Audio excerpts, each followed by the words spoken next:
I call it the covered wagon syndrome. What happened in the Braxton house stayed in the Braxton house.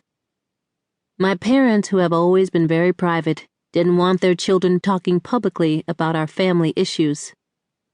The years we spent inside that church reinforced that tendency. That's one of the reasons I never felt like I could relate to other children, especially at school. During my elementary school years, my teachers would organize a Halloween march. All the kids would excitedly put on their costumes and parade around the halls. "Where's your costume?" one of my classmates asked me when I was in 5th grade. "Oh, I didn't bring one," I said. The truth was that my family didn't acknowledge any holiday, even after we left Pillar of Truth. But since I already felt like an oddball, I certainly didn't want to admit that. Thankfully, my teacher always brought extra costumes for any child who had forgotten one, so I pretended this was the case for me, and I put on the princess tiara and skirt she handed me. Once I was home, I didn't dare reveal to Mommy that I'd worn the costume because I knew I'd be in trouble. My classmates teased me mercilessly. "Hey, homie, Toni Braxton," they'd yell out in the hallways and on the playground. Not only did I wear a dress every single day of the year, yes, even when it was snowing, but my outfits were unstylish, as in homely and frumpy, or as my classmates put it, homey. What's worse, Mommy usually swept my fine pressed and curled hair into a little ponytail that sat squarely on top of my head. And it didn't help that my family had so many children.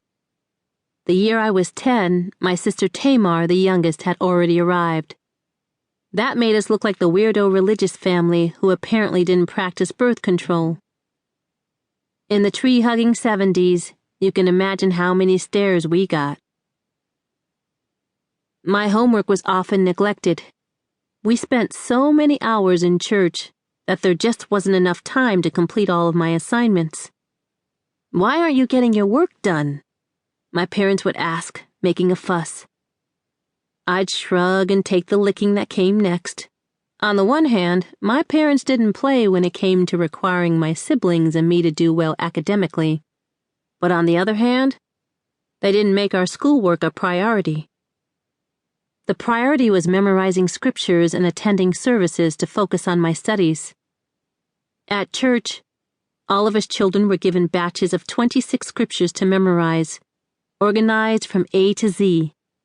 Every Thursday night in our testimony service, we each had to stand up and quote that week's designated verse. "The Lord is my shepherd, I shall not want," I'd recite from Psalm 23. "He maketh me to lie down in green pastures. He leadeth me beside the still waters. He restoreth my soul." By the time I was 12, I could recite literally dozens of scriptures perfectly from my memory. Yet, I was a C student. One day, when my class was scheduled to take the Maryland School Assessment, the state's standardized test, my teacher noticed that I wasn't eating lunch at school. "Why aren't you eating?" she asked. "Because we're fasting at church," I told her. A couple of times a year, and especially during Lent and Passover, we refrained from eating for a week or two, though Mommy would always break down and give us dinner. We were told that fasting was a way to draw closer to God. When I explained this to my teacher, her eyes widened, and I could see the creases form on her forehead. "Well, you need to eat in order to be ready for your test," she said.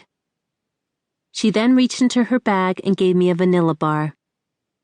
"Thank you," I murmured.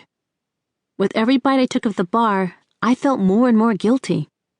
I never told my parents that I ate the bar because I knew they'd be upset. My favorite subject was reading. I loved a series titled The Boxcar Children by Gertrude Chandler Warner. I must have read every book in the set dozens of times.